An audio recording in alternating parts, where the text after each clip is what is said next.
baile en el vecindario, todo es fiesta y alegría, porque ya el boricua tiene la cerveza que quería. Hay baile en el vecindario, todo es fiesta y alegría, porque ya el boricua tiene lo que el boricua quería. Dame una boricua fría, para celebrar la ocasión, una cerveza boricua, boricua de corazón. Bailan mi viejo y mi vieja y cantan esta canción con la gente de mi barrio que está celebrando con una cerveza boricua, boricua de corazón. Una cerveza boricua, boricua de corazón. Una cerveza boricua, boricua de corazón. Una cerveza boricua, boricua de corazón.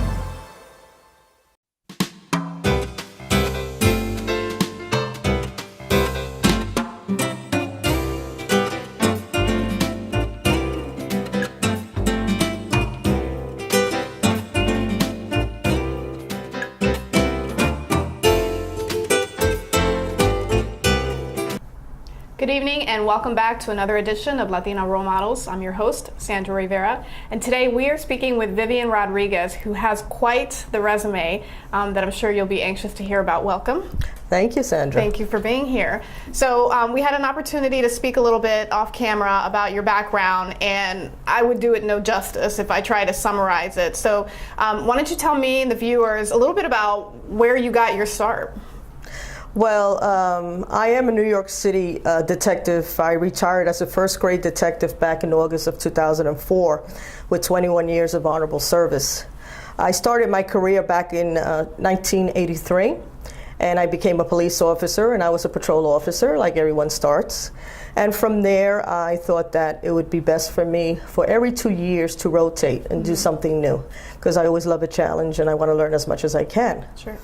So from patrol, I went to the task force, which was a riot training task force, where they mobilize officers for any type of civil disobedience. So I did the task force, and then from there, I wanted to become a New York City detective. Mm-hmm. So I wanted to take the detective track, and my goal was to become a first grade detective, which I did accomplish on my 20th year. Now, is law enforcement what you've always wanted to do?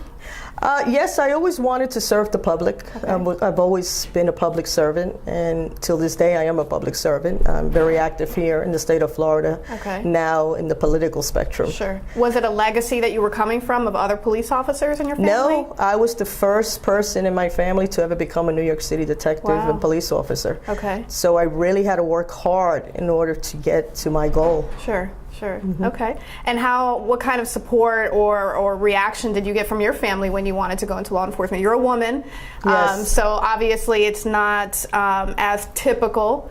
So yes. What kind of feedback? Well, I'm glad you asked, because I came from a suburban community where my father was very overprotective of my family. Mm-hmm. So when I did tell them that I wanted to become a New York City police officer, they were like, what? You've been nurtured and you've been, protected all your life, mm-hmm. and you want to go into a dangerous career. But they supported me. Good. Because at the time they were providing a free college education. Mm-hmm. So that was one of my main, I would say one of my main goals was to become a New York City police officer, because they also paid for your education. Sure.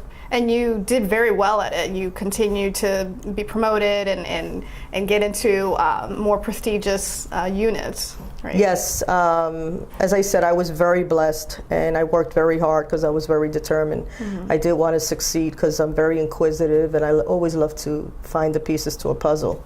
So that's why I took the detective track. And in order to become a detective, you had to go into an investigative unit. And I chose to go into the narcotics division. Okay.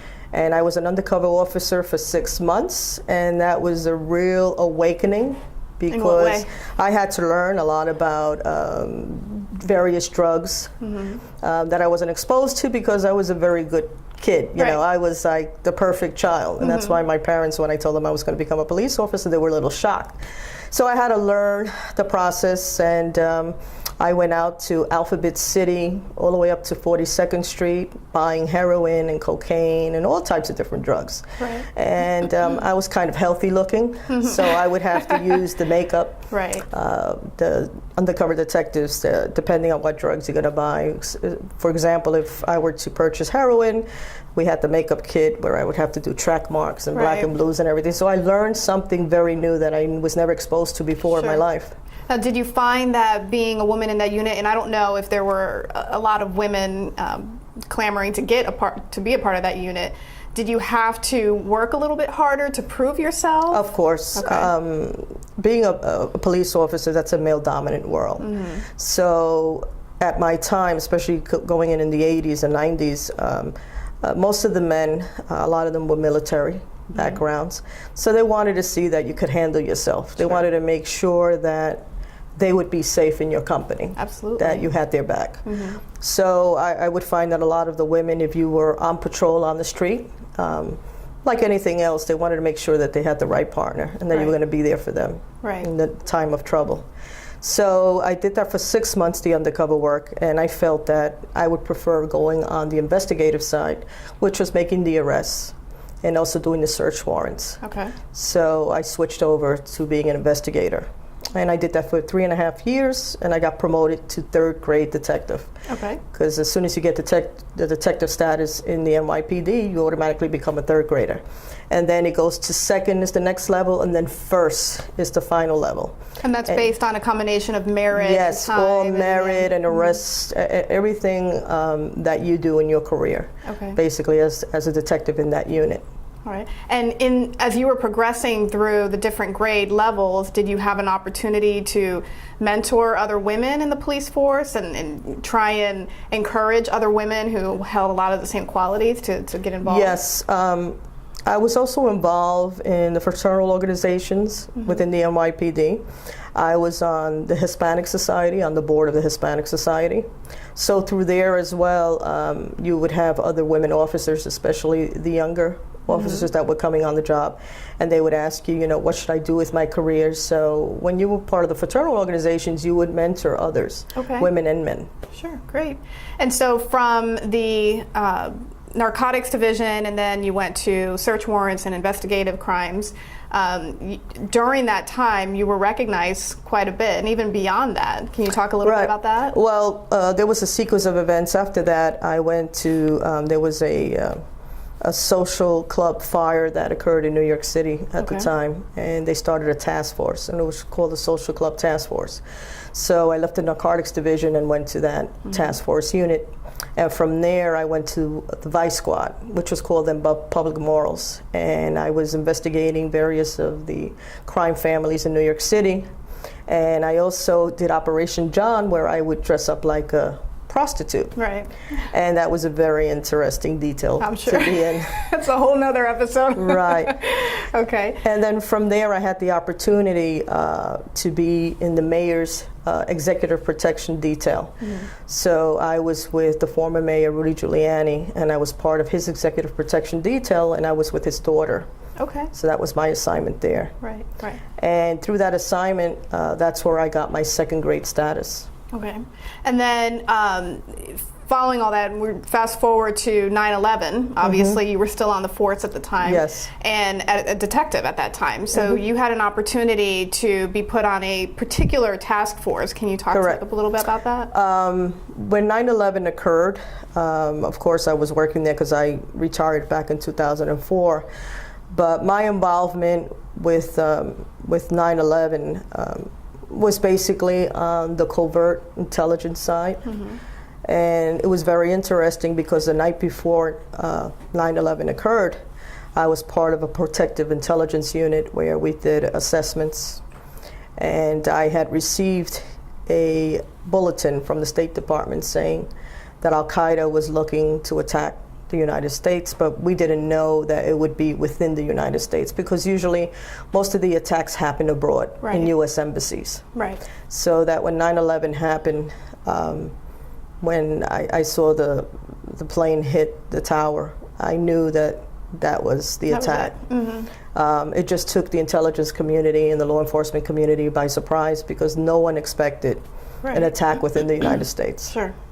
Yeah, and I guess everybody at that point was scrambling to find a solution or to find what their plan of attack was going to be. And that's what I was doing. Okay. So on 9/11, my job was to find out who, why, what, when, and if there was going to be a secondary attack. Okay. So that's what you basically do, you know, with the intelligence side. We did have officers as well, detectives, who were on the scene doing other things. And for a couple of months, I was at ground zero, but I also was part of the protection. Besides being the protection detail, I also did the diplomatic security details, which when you had the presidents of the United States come into New York City, I was part of the liaison to Secret Service or the State Department, depending on who was coming in and who I was assigned to. Right. So that day when President Bush visited 9/11, when he was there, I was part of that detail. Right at the forefront of history. Correct. Okay. And so you retired in 2004. Did you immediately move to Florida at that point, or did you stay and continue on in the public service sector in New York? Well, it's funny that you ask because being that I was part of the liaison unit, that was the liaison unit was created right after 9/11. And what they did was they chose 10 senior detectives to be part of the liaison unit. It was a new innovative unit where we wanted to make sure that New York City was not attacked again. Sure.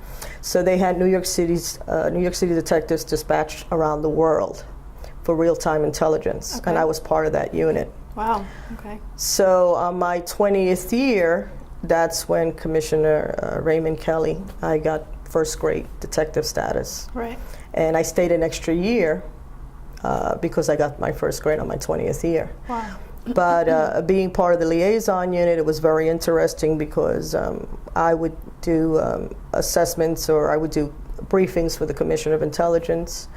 I was involved in various, if there was any terrorist attacks abroad, one of my main responsibilities was calling those police, federal police in those countries and trying to find out as much information as I could to see how the mechanism, what kind of mechanism they used, how it was put together, and just a lot of different things that I would inquire about. I don't want to say everything, but there was a lot of things just to see if there was a nexus to New York City, or if there was a possibility that they were using the same type of mechanisms here.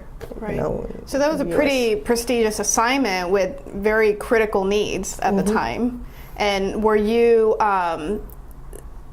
were there other women on there, or did you have the opportunity to recruit anybody else for that team, or that was handpicked? No, we were handpicked. Okay. And I was the only Latina woman in that detail. And just personally, how did that make you feel when you got selected for that? I mean, as I said, I'm a public servant, and I was very proud that I was picked for that because they recognized that I was very capable of doing that type of assignment.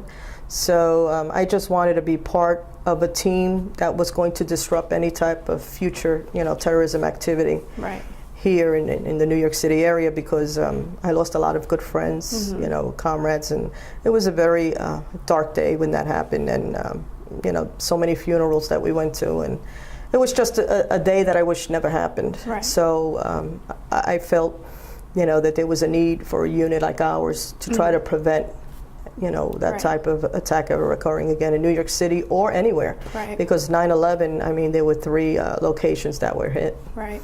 So it's been an amazing career that you've had, and now you're here in Florida, and you are the director of the Democratic Caucus for Central Florida. Is that correct? Yes, the actual title is the President of the Democratic Hispanic Caucus for the state of Florida. Okay. So what that means is that I work for the Florida Democratic Party. I am an arm of the Florida Democratic Party that looks to mobilize all Latino Democrats throughout the whole state, from north all the way down to South Florida. Okay.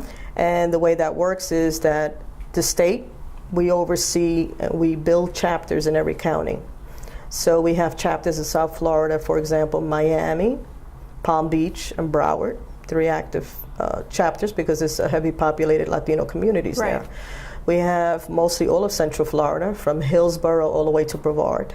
And so your objective is to make sure that there is that representation, that, you know, as the Hispanic community grows in Florida, that we are seeing similar faces in positions of leadership. Exactly. One of the main objectives for the Hispanic Caucus is to build the Latino bench, because we see the increase of Latinos throughout the state of Florida, an increase that nobody ever expected. Sure. And if you look in 2050, I mean, we're really going to be a dominant, you know, main voice here in the state of Florida. So my job is to make sure that we start building the Latino bench and recruiting and reaching out and mentoring others, especially our college students, and get them ready to work with the Hispanic Caucus, learn what it is to work a campaign, canvassing, phone banking. So we're trying to do this with the entire community and educate them on the importance of voting. You can't only vote for the presidential elections. You also have to work, you know, vote for the midterms as well as the local and state elections, because that's your voice. If you don't come out and vote, it's going to affect your life. Absolutely. Because you have the state legislators in Tallahassee making decisions for you based on your right to vote. If you don't come out and vote for the right candidate, then that's going to determine your quality of life here in the state of Florida. Absolutely. And so, and I'd love to talk more about that. Unfortunately, we're out of time, but what I'd like for you to do is, you have such a varied career, from law enforcement to investigative work to dignitary work to politics. Can you say a little something to the viewers out there, especially young women who we're trying to build up, about what words of advice as they're pursuing their careers and figuring out what it is they want to do? 'Cause obviously nothing stopped you from doing what you wanted to do. You have to be very determined and very strong and believe in yourself. What I would tell a lot of our youth is believe in yourself, achieve your dreams, because you can do it. As long as you have the determination and you're goal driven, you will achieve those dreams, those goals. So continue on, and you'll be very proud of the work that you could accomplish. You just have to believe in yourself. All right. Well, thank you very much. It was a pleasure speaking with you. Same here, Sandra. Thank you for inviting me. Thank you. Thank you for joining us. Stay tuned for our next episode of Latino Role Models. I'm your host, Sandra Rivera.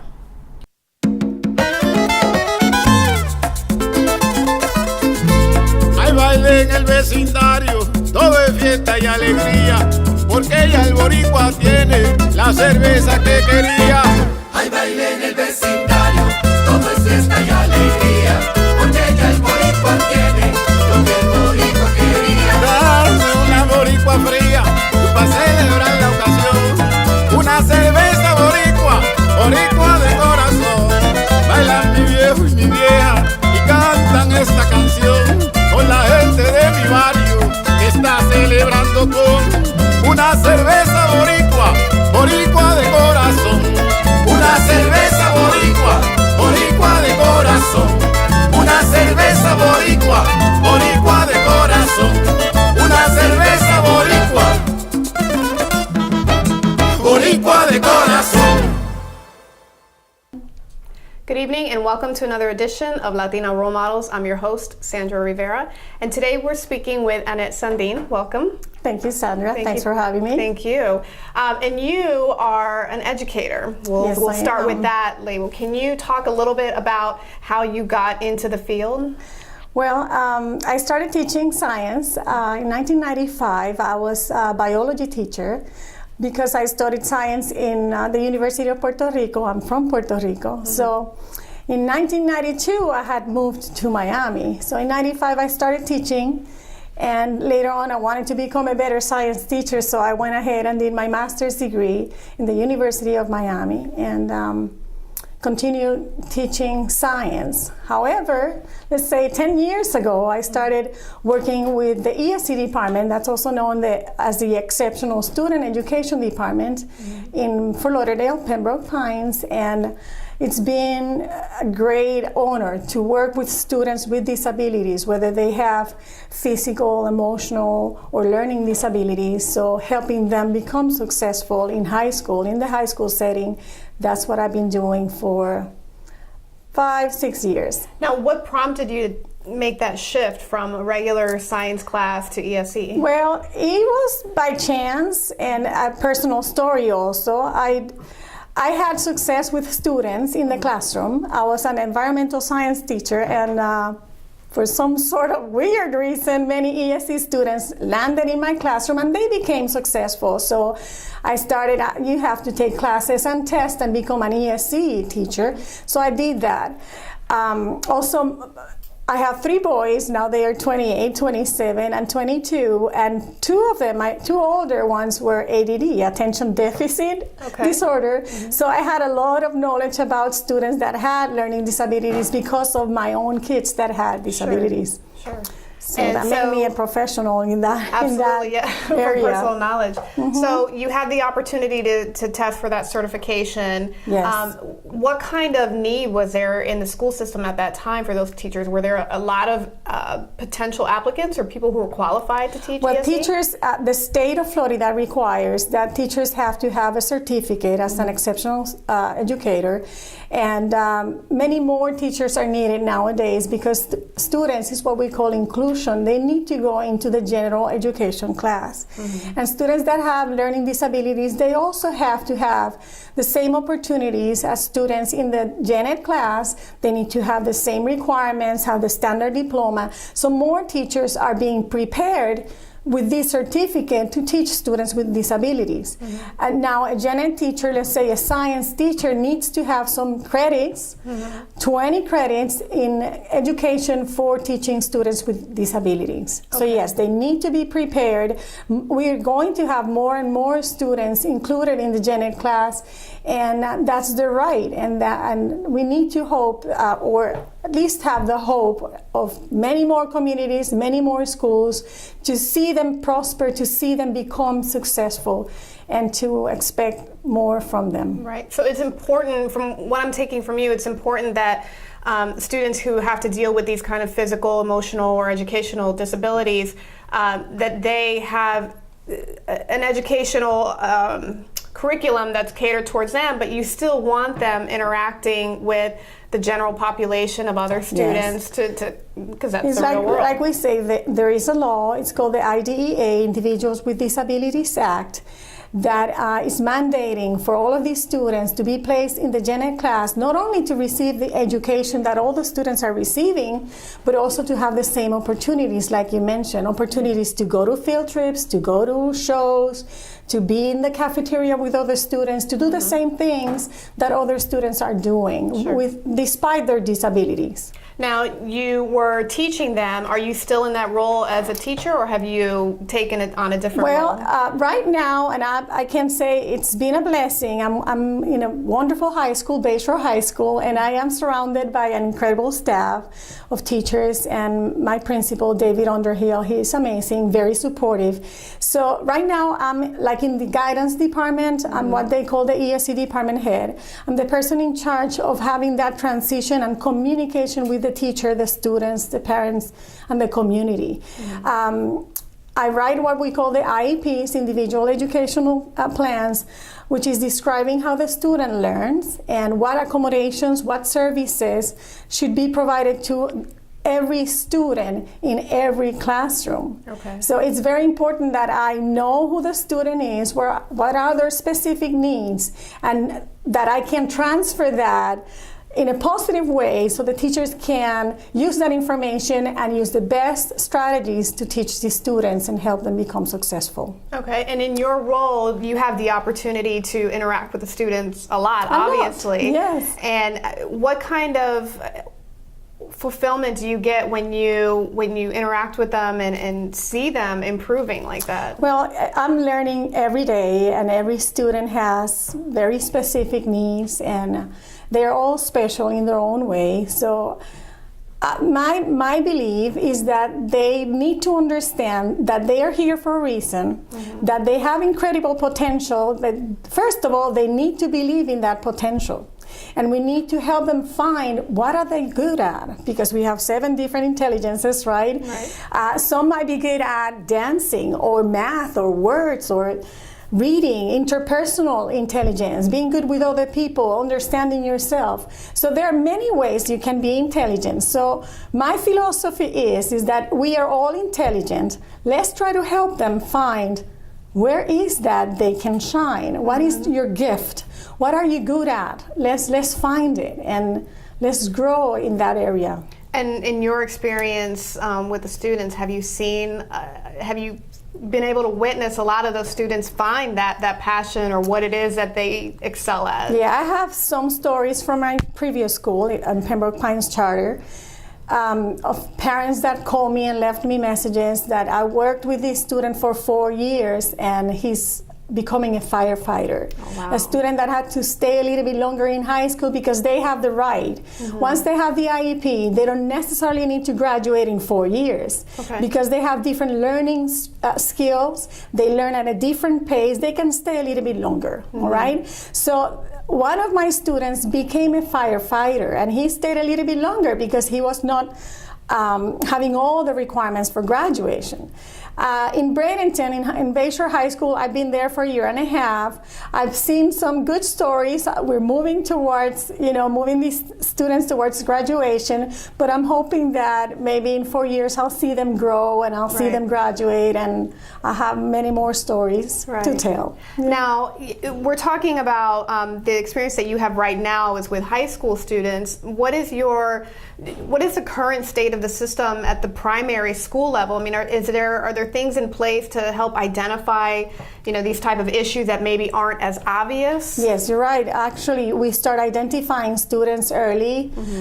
Sometimes the teachers make recommendations. They find out that the students are a little bit slow learners, and then we have to test them, psychological exams and interventions in the classroom. It's a long process, but we want to do this right to provide what the students need to succeed in schools. So mostly when they are identified, it's in elementary schools. But we have cases that they are coming in high school and these students, that they are having huge deficiencies. The reading comprehension is limited. They are failing many classes. So we start the process then. What do you attribute that to? I mean, in your opinion, how does it get looked over?